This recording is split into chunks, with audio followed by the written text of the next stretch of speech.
Hello everyone, this is Johannes. And this is Cinema. And you are watching Board Gaming Ramblings. And today we are taking a look at Echoes of Time. This is an upcoming game coming out at Spiel, so thank you for the publisher for sending us our way so we can talk about it. And if you're going to Spiel, if you see us there, which we hope you will do, you can show us the secret sign and we would love to say hi if you want to do that as well. But today we're going to talk about Echoes of Time. This is a card-driven game where you are going to be playing cards onto your little board here. And every round, these cards are going to get moved like this. So the card goes into your tableau or your fellowship, which is called in this game, and it's going to be active. You could also do actions to actually push the cards so they're going to be faster out there. You can get new cards, you can play cards, and you can also basically take over these spaces. When you take over a space, you will be using your attack value on a card to place it under there. Before you use another action to fortify it, if you have enough to fortify, you need more than this number,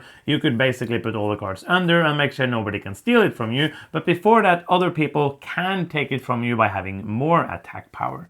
What you are doing in the game, as I said, you're going to play cards. When you play a card, you will have to pay other cards in your hand to play the card, and the cards have different factions which will work together in different ways. There's artifacts that have different powers. All different cards have different, pretty simple powers, but they will be doing different things. Some of the cards have a power that you can activate. For example, this one has a blue flame power, and you can only activate that when this tile or another blue tile is not on the board. So the blue powers are the worst. They're literally the worst. You're so the worst. The yellow powers are medium, and the red power is flaming hot. Boom. Flames. And that is basically what they're going to do. And game is going to end when either a pool of victory points that is put out at the beginning of the game, depending on the number of players, is empty. If some player has 12 cards, counting these as 2 and the cards under them as 0, then going to end the game. Or if all of these sources, which is 1 per player, are fortified, that's going to end the game. And then you're going to count points there, some points here, some points there, points everywhere. And the player with the most points is going to be the winner of Echoes of Time. Echoes of Time looks really good. I love the artwork and also the cards. The quality is really good. Yes, there are even this little, when you look at it in some kind of light, there is like a little bit of shade on all the little cards. Yeah. Which is like pretty cool. The leaves. Yes. Yeah.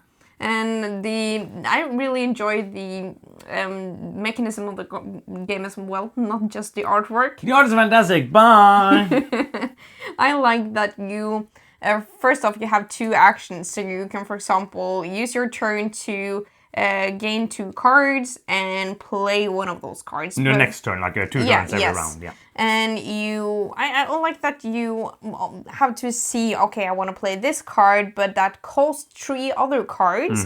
I really want to play some of the cards that I then would pay with. So, okay, should I do that, or should I use that action, for example, to get more cards so I can pay with those instead? Maybe I get something that I want to play from there. Yes, so you have to really... you can't play every single card that you got in your hand. You have to use something also as the resources to spend on other cards. I like that mechanism. It's very hard to talk about this game without thinking about Race for the Galaxy, because the feel of the game and the end game triggers of the game is kind of similar. I haven't played Race for the Galaxy in years, but you know, that game can be a race of getting to the limit of cards, which is the same here. It can be a race to get all of the resource or the points taken. Those 2 triggers are the same in this game. Of course, we have the sources, which is different, but those 2 things feel very, very similar. I will have to say that the box has 45 minutes. With 2 players, it's taken 15 minutes to play the game. And for me, that is like the perfect amount of time for this kind of game. Oh yeah, it goes very snappy with 2 players. I loved it at 2 players. I don't really see really the benefit of more players, because other than some fighting over these sources, there's more of them with 3 and 4 players. Yeah. You don't have really any interaction at all. You can make your opponent discard some cards. Yes, let's talk about that. In this game, there is a less interactive variant. When I was thinking, the first time I played it, I wasn't playing it with you, and I was thinking, let's play just the less mean variant. I'm going to take out all of the cards that have the attack on them. And when I was done doing that, I had taken out 5 cards. So in this game, there are a couple of other cards that have like the negative effect. It says it doesn't take it out already. It would be very interesting to hear from somebody who played both of them a lot how different the game feels. This is not all the cards. There is a huge pile of cards, like double of this, and 5 of them you're gonna take out to change the game. I don't see that. Do you feel like this game needed the negative interaction? No, not at all. It's kind of weird that it's there. Yeah, I agree. But I haven't seen every single card in deck, Nope. I presume. But most of the cards with negative effects that I've seen is just like make your opponents discard a card. Cards or points Yes. is the thing that they can discard. Yeah, and I feel like unless you have just like one card that you've centered your entire strategy around, and that happens to be the only cards in your hand at the time, I'm fine with that, but I will not be like, oh, this game is so fun because I make other people discard their cards. But some people do like that. Yeah, I don't like that. And for people who like that, it's here in a light way. I enjoy the fact that you can't just take this with a 2 and it's safe for the rest of the game. Like, I enjoy that I can then take that from you. Like, it's basically an area majority kind of thing. I like that. That interaction I like. But we haven't like aggressively going for that in the games we played. So I haven't felt like it was like, oh, back and forth and back and forth. Most of the time it's better for me to do my own thing. If like in a game you got 2, I try to take one of them from you before the end game so you didn't get both of them. But I am going to score points for many other things. So if I have a way to just rush these points, I'm going to get a lot of points from that. And I don't need that to win the game. I like the timing and mechanism of the game because when you play this game, you will be like, okay, I want to play this card, and that you can have some combos that they interact positively with each other, and you try, okay, this card, for example, gives me a discount to play the artifact types. So then I will try to play the artifact types because it's easier for me. So you're trying to think about, okay, but if I play this card, then it will be here in the queue. That means if I want the effect of that cards for the cards that I'm going to play, if I play those cards here, I will not get this effect. You're trying to play things in the right order. You might be like, oh, I really want to play this card, for example.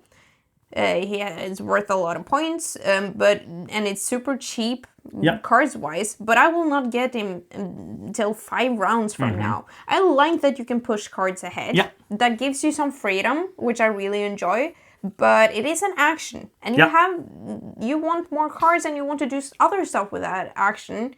So I don't think you will win the game if you just like depend on pushing all your cards out of this system at all times. No, but sometimes it can trigger other effects because some cards have like so many effects, so when it comes out, it will give you another positive thing.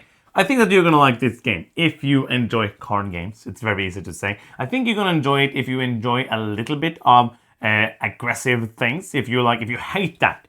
If you are like, I'm not going to play a card game where you can discard one of my cards, then you shouldn't play this. Because even if you play the less interactive variant, you're not taking out all of those cards. And of course, you could just take out all of those cards, but I can't tell you how balanced or how the game is going to look at that point.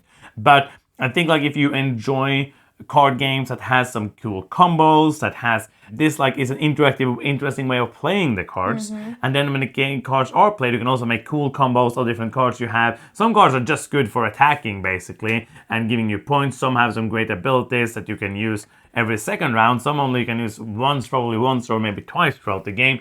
So it's a very interesting game like that. So if you enjoy card games with combos, you might like this game. But now let's do some final thoughts. Do you want to begin? Yeah. I like the game. I think that you could have some kind of luck or depending it's a on card what game. Cards you get. So you can have. I've seen some really cool like combos. For example, some cards give you a discount of cards. Some gives you discount of time. So you can have some really cool combos. But what I think really, I would say, fixes kind of that problem is that you could end the game before that combos really take off. Yeah. And just like gets into like this train that nobody can stop. And I like that there are different endgame triggers as well, so you can focus on just getting a bunch of cards out. Yeah.